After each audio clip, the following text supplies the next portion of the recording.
Oh, you're kidding. No, I'm not trading my own posse stickers for a speaker badge. I can get those anytime I want. Dude, I gave this away at Hacker Jeopardy last night.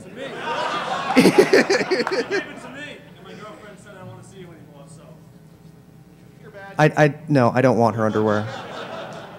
No, I mean, the vinyl Vanna is crashed out in my room right now. I've got plenty of underwear to pick from. All right, if you're still in this track for the next talk, I still have a couple more badges so you can warn people if they have cool swag to give away to trade for speaker badge. That'd be cool. And now it's my somewhat distinct pleasure to introduce Seth Hardy. Somewhat distinct pleasure because every year, I figure I'll just get this taken care of now because I have other crap to do right now, is that every year at Con, when he speaks here, I stand in the back of the audience and yell, "Shardy is full of shit." So now I'm up here and saying that right before he's about to talk. So Seth Hardy, everybody. It's true.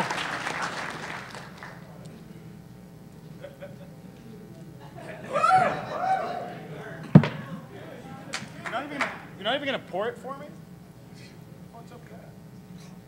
Just 1 second, everybody. Hold on. Cheers. So, I guess Nick already introduced me. So, the title of the title of my talk is your name, your shoe size, your identity. What do we trust in this web? And I guess I'll just go right in and start. I'll start with who am I? Now that Nick has already said I'm full of shit, that is, it's true. Just you wait, you'll see. So who am I? And this is actually relevant for what I'll be discussing. The name of my birth certificate is Seth Hardy. I believe it's actually capitalized on my birth certificate. I'm just kind of lazy. Online, I use the handle Shardy. This is relevant. You will see why. Maybe you just don't give a shit about who I am. You're just here to see my talk because you have seen that I've given talks before. Maybe you don't care who I am at all and you just think all the talks here are cool. But I've done this sort of stuff before, and I guess that's why I'm up here again. This is relevant for the talk. I'm not just full of shit yet. So, I'm Seth. Nice to meet you all. I probably won't remember all of your names, but we'll try. New slide, drink. No. So, why am I giving this talk?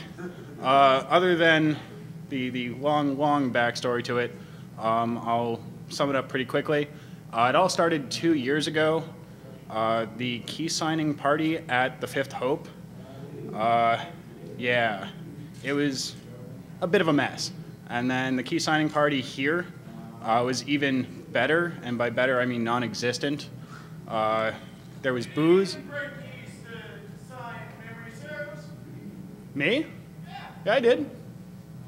Nobody took them because people had either already signed them or didn't want them. Yes, it's 1024-bit key memorized, dude. Whatever. But is there anybody here who was at the Defcon 12 key signing party? Any of the 3 other people who were there? Okay, so we have 1 out of 3. Yeah, there was booze, but not so much key signing. And then I was part of the key signing parties at 21C3 and then 22C3. And all sorts of fun stuff happened there, like people's keys getting signed when they didn't even show. Very, very bad things. So it really prompted me to rant, and by rant I mean talk in front of an audience, about proper digital identity management, and that is what I will be discussing today.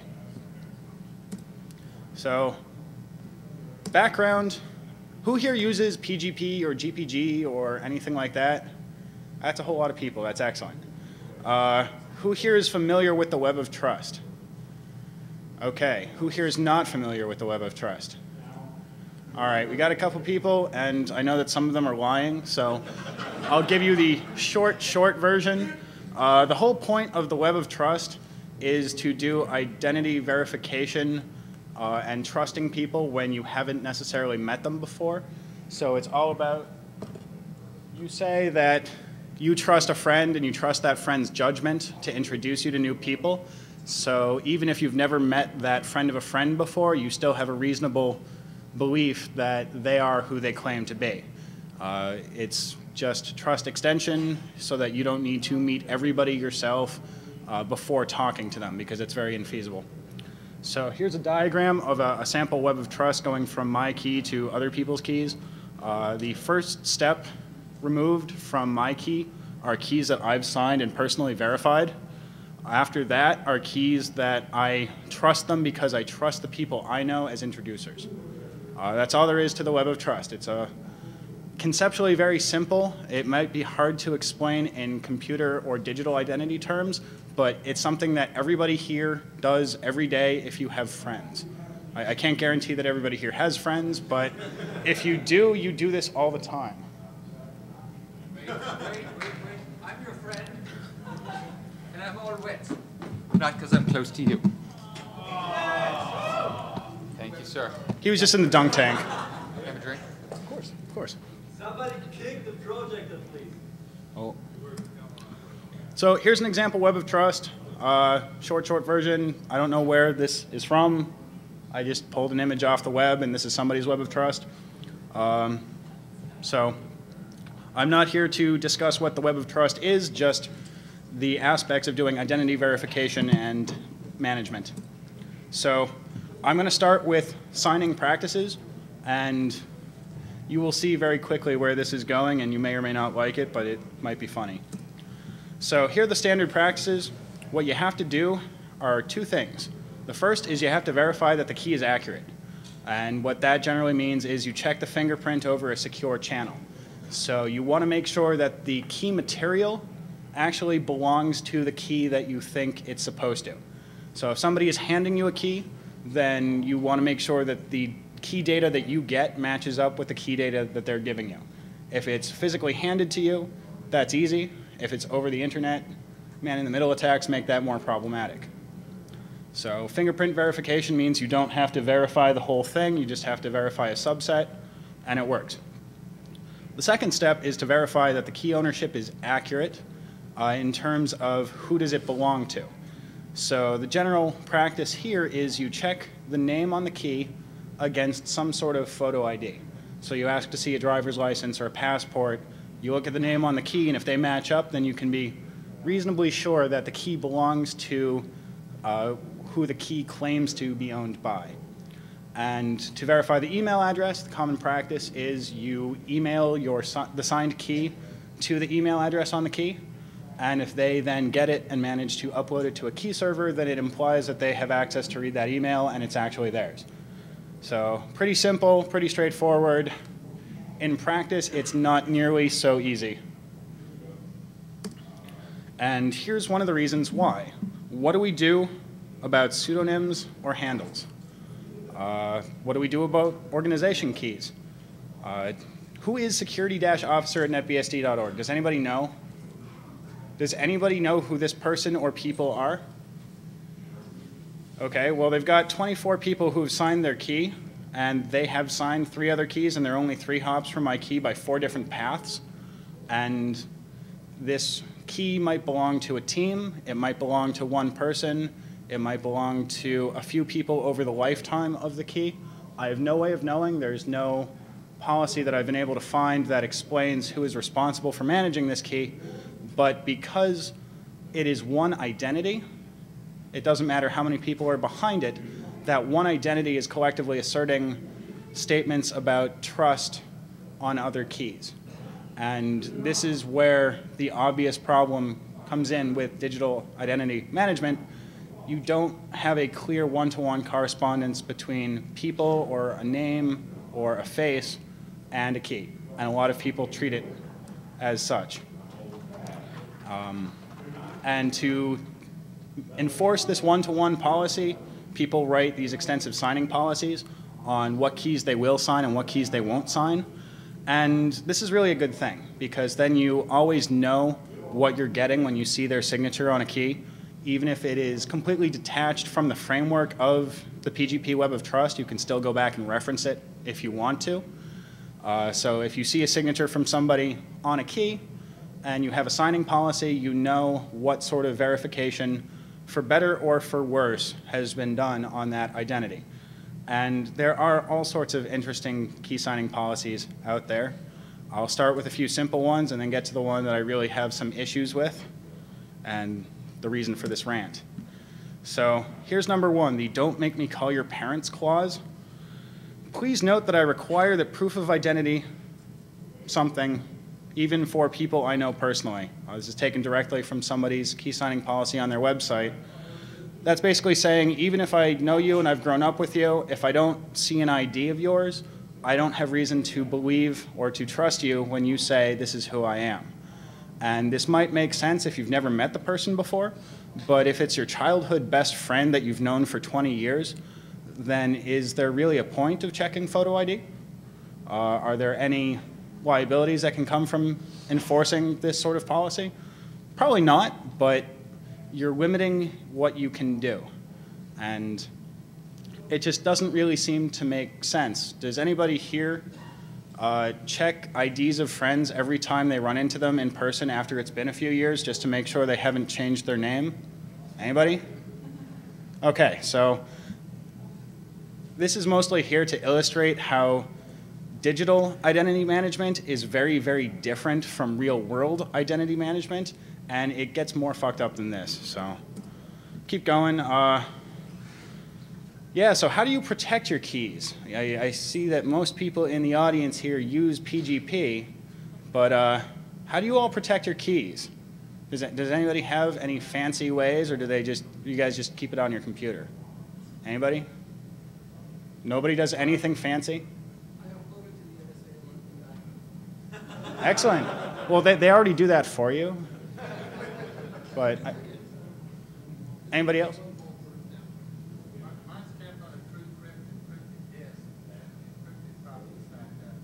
Okay, so you just keep an encrypted copy. Anybody else have any fancy ways of doing this? USB key in a safe deposit box. USB key in a safe deposit. Is that just a backup in case of problems? Yeah. What about the keys on your standard machine that you use on a day-to-day basis? Regular USB. Who here has their PGP secret key with them at this conference? Can I see hands? You're lying, guys. Come on, be honest. All right. Not again. Not again. I do. I have my copy of my keys here. When somebody asks you how they keep track of your secret keys, you're never going to get a good answer out of it, because to use something you need to have it accessible, and the whole purpose of the system is to use it.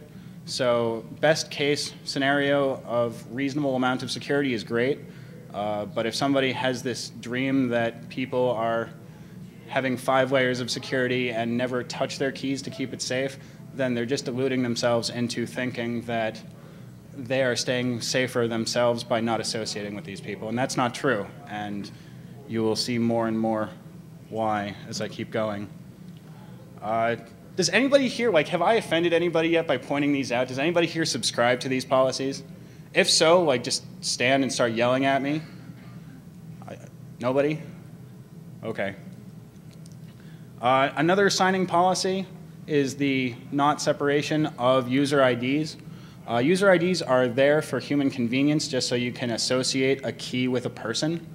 And some people have this policy that if one of the user IDs doesn't work, they don't trust you.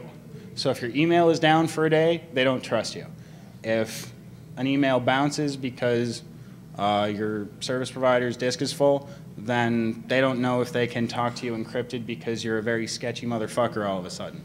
I don't know why, but they demand a satisfactory explanation, and that is completely subjective, and how do you satisfy somebody that wants to find fault? It doesn't work, and it just breaks the web of trust, because then you don't build trust networks, and you get these people who are security professionals not really connected to anything.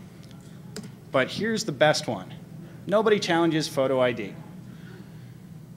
Does anybody here not require photo ID when signing a key? Please be honest. Okay, some people. Can I see a show of hands for people who do require photo ID for signing keys? Oh.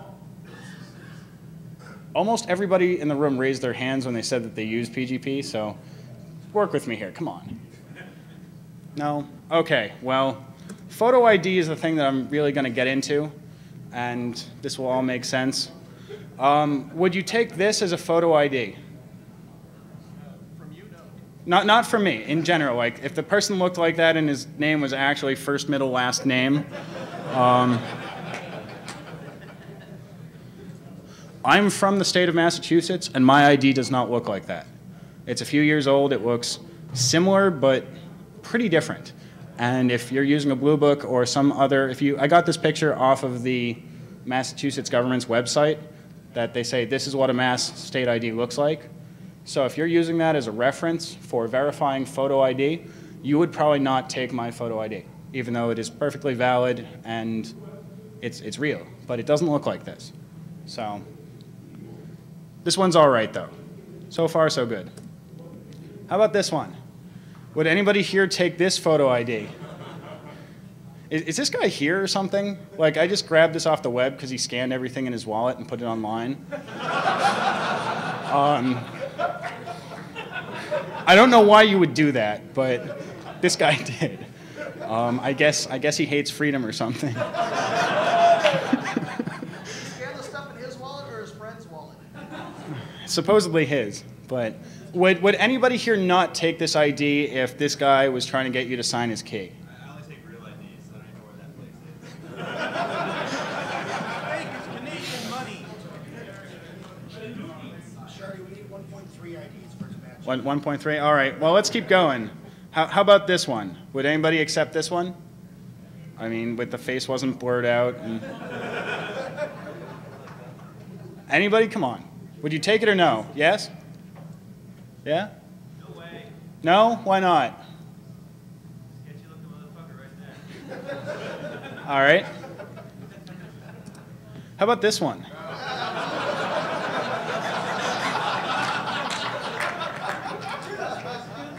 There was actually a problem with this recently. This ex-NYPD guy was going to a DOD building, I think it was, and he had to show ID, and even though it specifically said, do not take the matricular consular cards from Mexico, he brought a fake one, I guess, and used it, and they granted him admission into the building. And then it made the news. It was pretty big, and their excuse was you were already on the guest list, but it is a requirement of entry to show a valid ID, and this guy got into a DOD building, I think it was, with one of these. So maybe you see where I'm starting to go here. What about this one? No? Why not? Yes, the... Looks like someone taped another picture on it. Too easy to forge? Okay. What about older state driver's licenses that are made with the same technology? No? Too easy to forge? Okay. Okay, so the point being brought up here is at some point IDs become too easy to forge. $27. Yes, he bought it for $27. 27 American dollars. So if you've seen this one before, please do not say anything. I've got a t-shirt here, and let's not look at the expiration date on this ID and pretend that doesn't matter, which it really doesn't. But the first person that can tell me what's wrong with this ID will get a t-shirt. Sorry? Okay, yes. I heard it from over there, from behind you as well.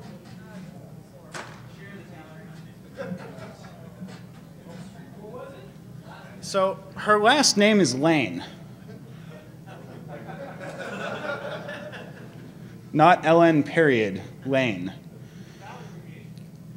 I found this ID when I searched for fake ID on Google Images, and it was a blog of hers, this Sarah Lane, I don't know who she is, but she was writing on her blog about how she just turned 21 and this ID was great because it let her drink for about 3 years.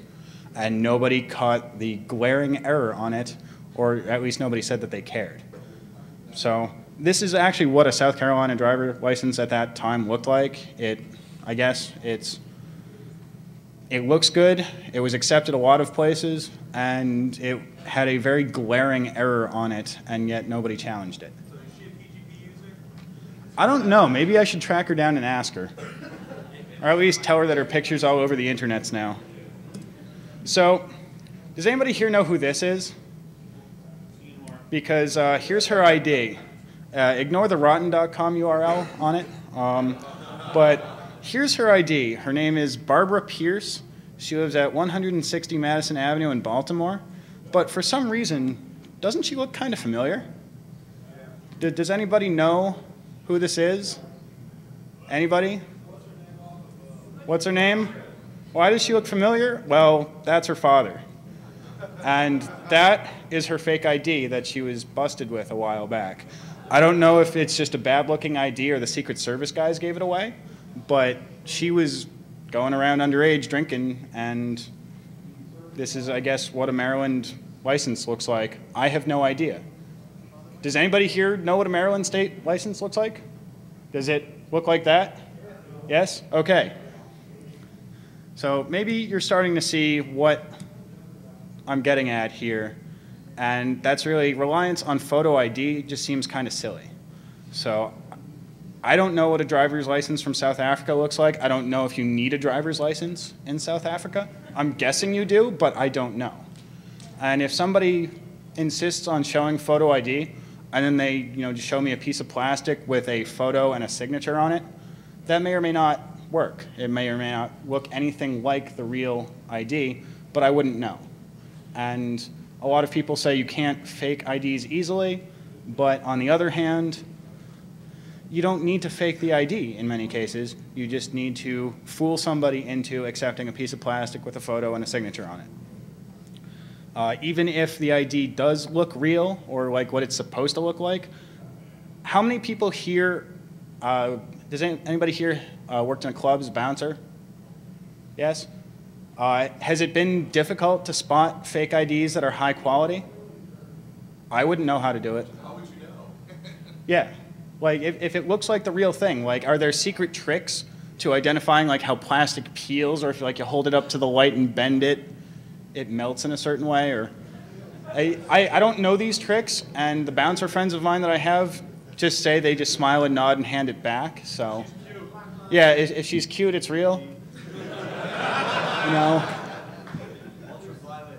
Ultraviolet, okay. There's some reference textbook that they have. Yeah, the blue book, but I've heard that it only shows current forms of ID.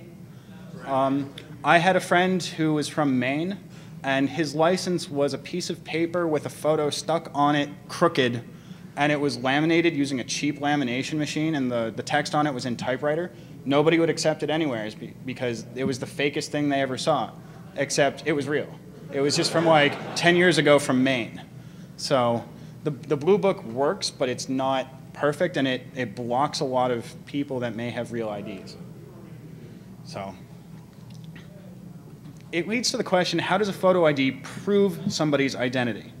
You're not proving anything with a photo ID. You're just showing that they've convinced the government or somebody who sells fake IDs that this is their name. It is not proof of identity. It is implying that the identity is correct, but it's not proof. And a lot of people rely on it as proof, and they shouldn't. And why is...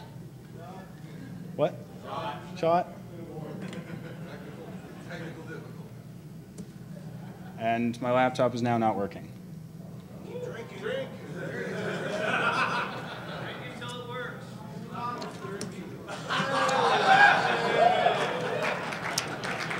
All right, which one of you assholes is fucking with me?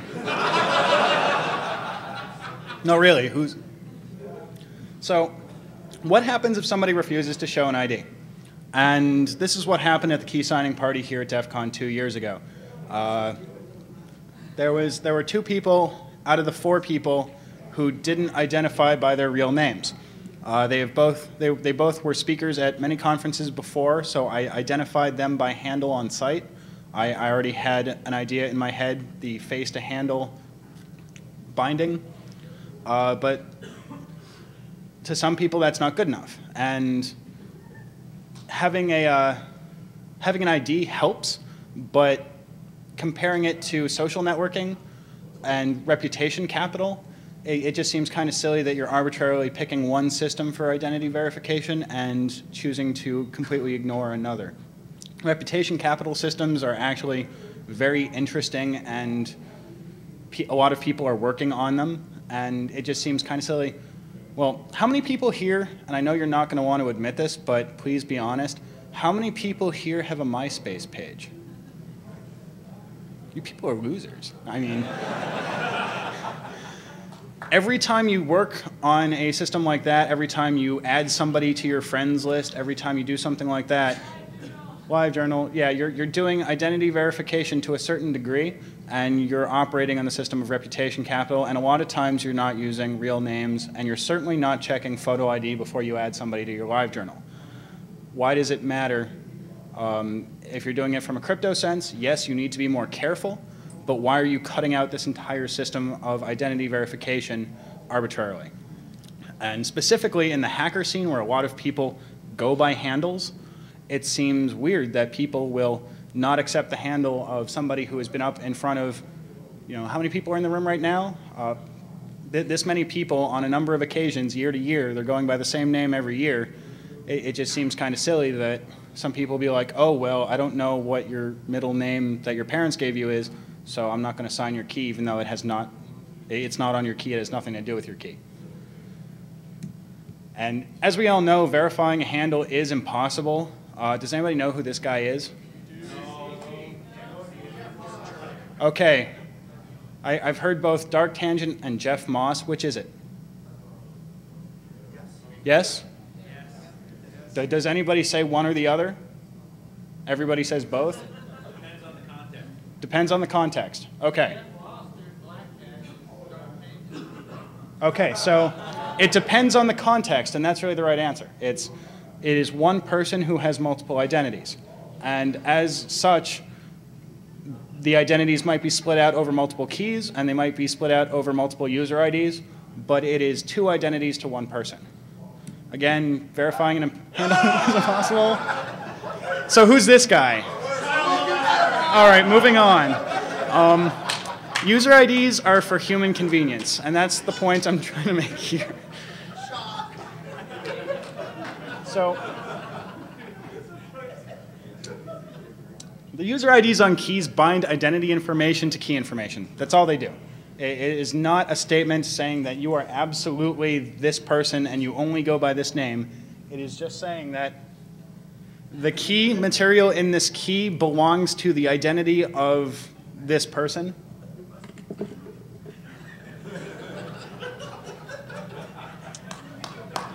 So, does it matter whether you guys know me as Seth Hardy or Shardy? Does it matter to anybody? Would anybody be offended if I didn't go by my real name here? No?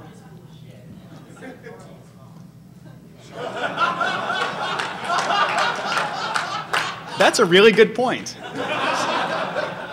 For those of you who might not have heard it, he said that Shardy is full of shit and Seth Hardy is not. So I guess I'm maybe half full of shit. I don't know. But multiple identities, and in this case, it's funny because I don't view those two as separate identities. Shardy might be a handle, but it's also my first initial and my last name. Everybody's always like, is that a drug reference? I'm like, are you stupid? It's not separate identities. It's just one is within a certain character limit and is easier to type in when I want to check my email. And some people are known a lot better by their pseudonyms, like that guy. Some people, I guess I'm known equally between the two because it's not really a pseudonym.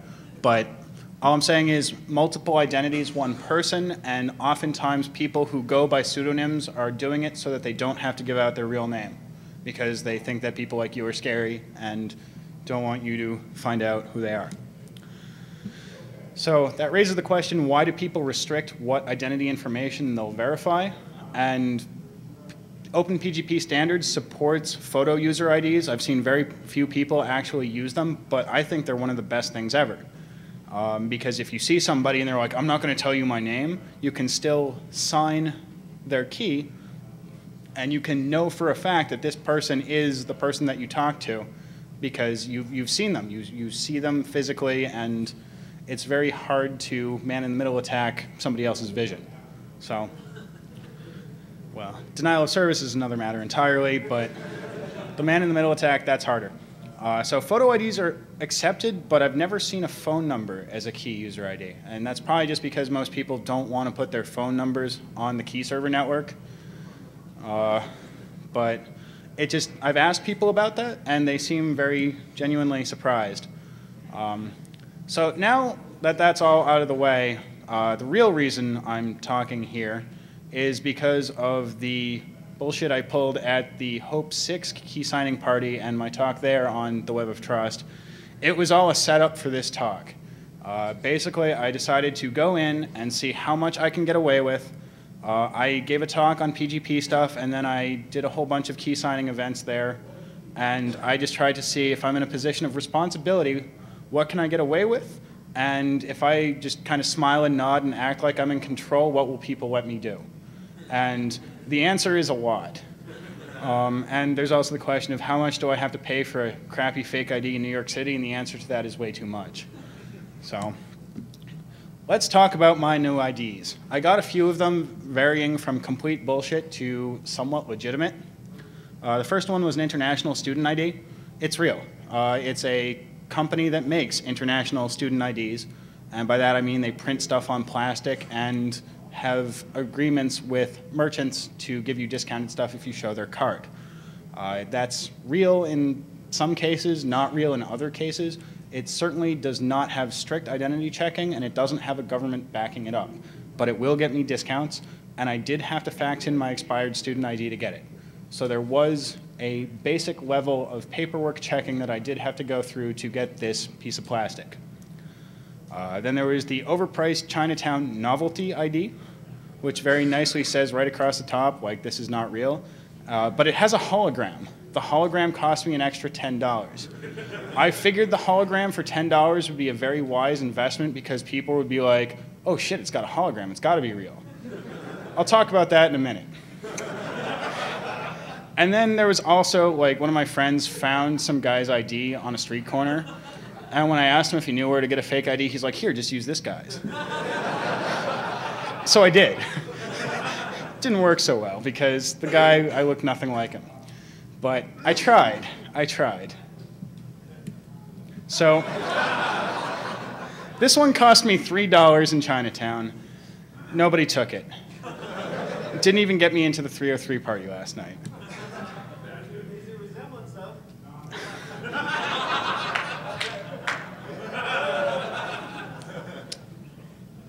Here is my Chinatown fake ID. By the way, this guy's a Fed. I know this for a fact. I'm his landlord. He's a Fed.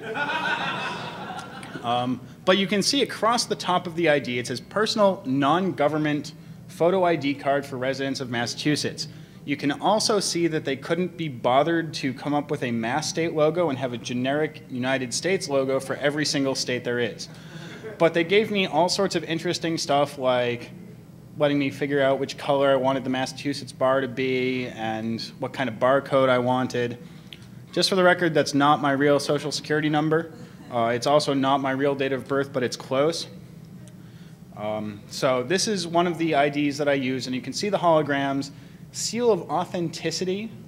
You can also see that this ID says that my credibility status is a C. I found that very appropriate. So one guy said, he was from Texas, and he was like, oh, so that's what a Mass ID looks like? Never seen one of those before. Okay, I'll sign your key. And then somebody else was like, it's got a hologram, so it's got to be all right. I told you the $10 was worth it.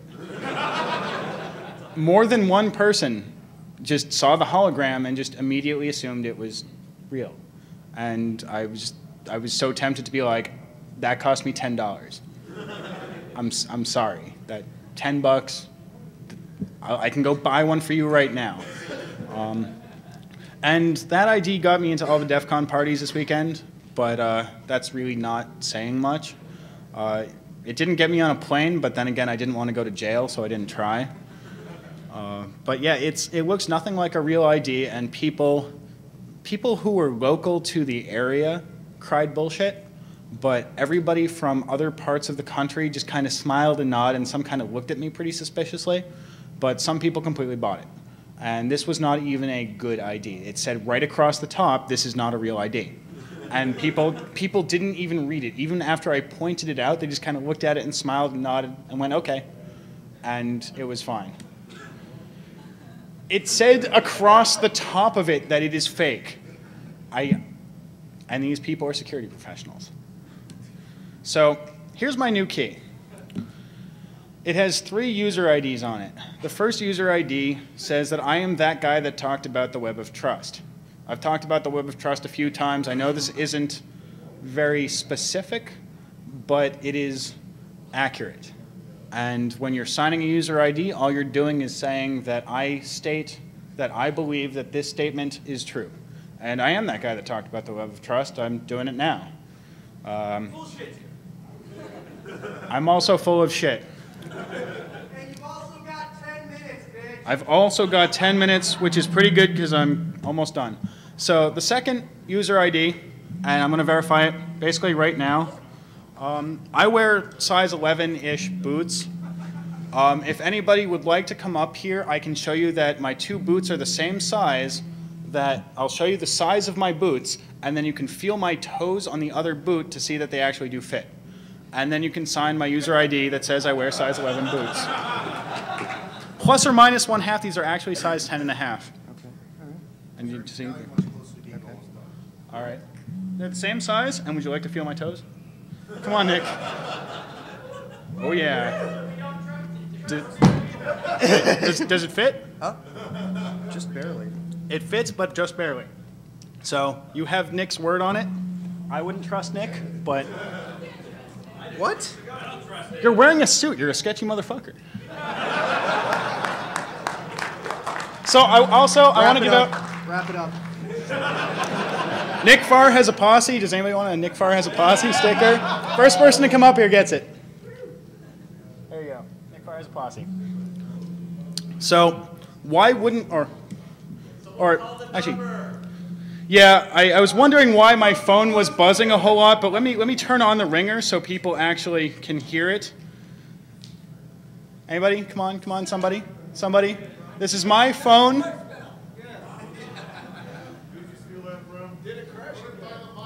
Yeah, it might have crashed again. It's even got a classy ring.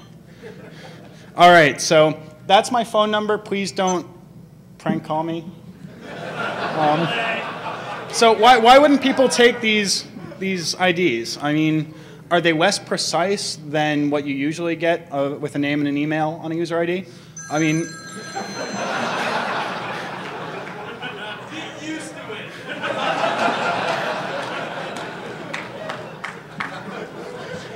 Yeah, is this the number I can get the hooker?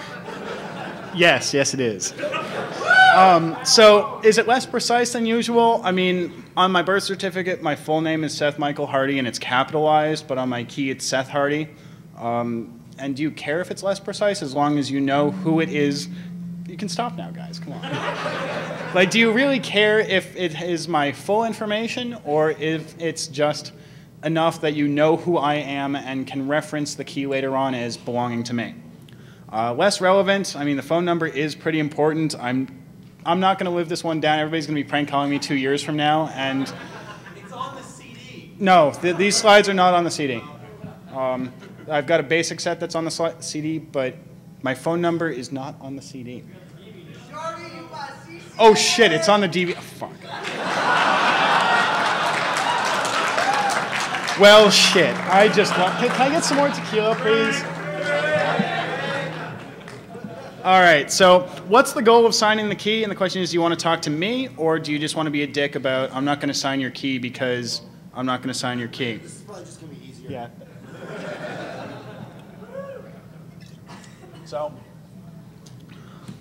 some last thoughts before I wrap this up and answer and check my voicemail. Identity management is hard, but we have a lot of practice doing it. Everybody does it on a daily basis if you have friends, and if you don't have friends, now you can call me. So, user IDs are there for human convenience, and you should take advantage of this because it is a very flexible and robust system that works because you've had a lot of practice doing it, and humanity has had a lot of time as a whole fine-tuning it. Why do people trust bits of plastic over reputations? I don't know. I'm a big fan of the reputation capital concept, and I subscribe to it, and I think you should too. My personal viewpoint, and you can agree with it or disagree as you see fit. Some more thoughts. I'll start with that last one. Please don't prank call me. I'll be sad. But I guess I've got a lot of new friends. Maybe I can like get some more MySpace buddies out of this or something. But I'm interested in seeing whether people trust my keys more or less after this. I am full of shit, as Nick pointed out, so. Is that your real key? Signature code key in the slot? That was not a real key. Well, then I don't trust It is a real key, I just haven't uploaded it to key servers because I don't want my phone number on key servers, even if it will be on a Defcon DVD now. So, in a culture where pseudonyms are common, I'm surprised that less people accept the concept of reputation capital. A lot of people will drop a handle instead of a name, and people around here usually don't blink. So, just something to consider. 2 new voice messages, only 2. Please don't prank call me, I'll be sad. So that's it. Thank you very much for your time. There's my fingerprint if you want it. So, if you ask questions, please come up to the mic. Just remember, you can call them back at 3 in the morning anytime you want to. They can call you. Yes, you can call me back at 3 in the morning anytime you want to. Oh, yeah, I can call you back. That's what I was going to say next. Like, I got your number too, bitches. I got 5 minutes, bitch. So, are there any questions, or? Why do you hate freedom? I hate freedom because it feels so good to hate freedom. Uh-oh, Nick has got to answer this question. All right, there's a reason that I'm saying this on stage during the second to last talk on Sunday. I told lower level goons, hoping that the message wouldn't get up, and it doesn't appear to have, but if you can come up with $1,000 for the Hacker Foundation and the instrument of death, meaning the 35 patty burger, because actually In-N-Out will not give you more than a 35 patty burger because that stretches out the default boxes that they have. The standing rule is if it's more than 35, you have to bring your own box.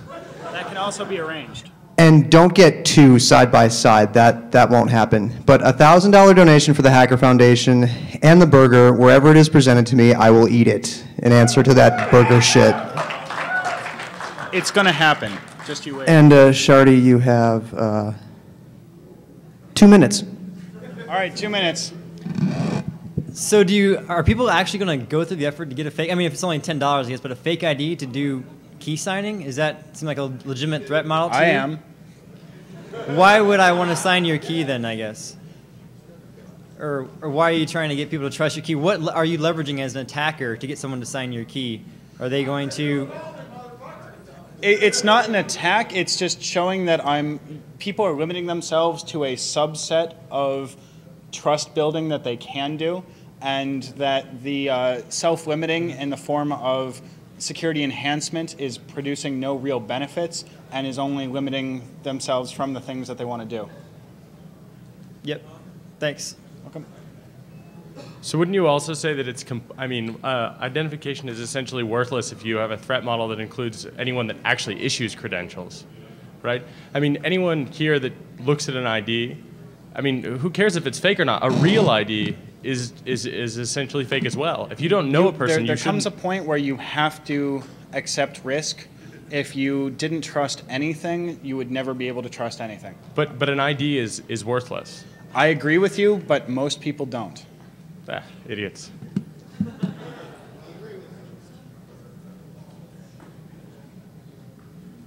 Anybody else? Just to clarify, are you going to trust like a different ID, like he was saying, like something that really looks legitimate, or something versus something that doesn't look legitimate? Is that, Or how else can you verify someone new that you don't have any reputation with and they're not in this system yet, besides, shoe size? What other somebody thing do you at the propose Defcon as a 12 solution? a reputation capital. If you have a way, no matter how weird it is, the user identity binding is for you and you alone. So as long as you feel comfortable with how you are binding the user to the identity, it's only there for your convenience. So if you can do it for yourself, do it. Don't restrict it based on photo ID. So if you're comfortable with it, don't say, well, I haven't seen a photo ID, so I shouldn't. If you're comfortable with it, then it's good. Is there anything you can propose in the physical world that's going to be bound in this kind of system as someone new coming up to you without having already established that reputation system? No. I mean, okay. Web of trust, if you don't trust somebody and no contact implies no trust, then don't sign if there's no trust. More of a comment than a question. You also have this problem with organizations. When I moved to Seattle, I went to the DMV and they got my birthday wrong and then told me I had to pay them another license fee to get it corrected. Also, those international student ID people, I used their travel agency once and they said, are you a student? And I said, no, absolutely not for years, not in any way. And they said, great, snap, here's your student ID. It gets you a discount. Here you go. We're doing you a favor. Excellent. Wouldn't the new national ID system just get rid of all these problems? No, because it would make one target for faking. You come up here. So I think I'm getting kicked off stage now, so you should have some tequila. And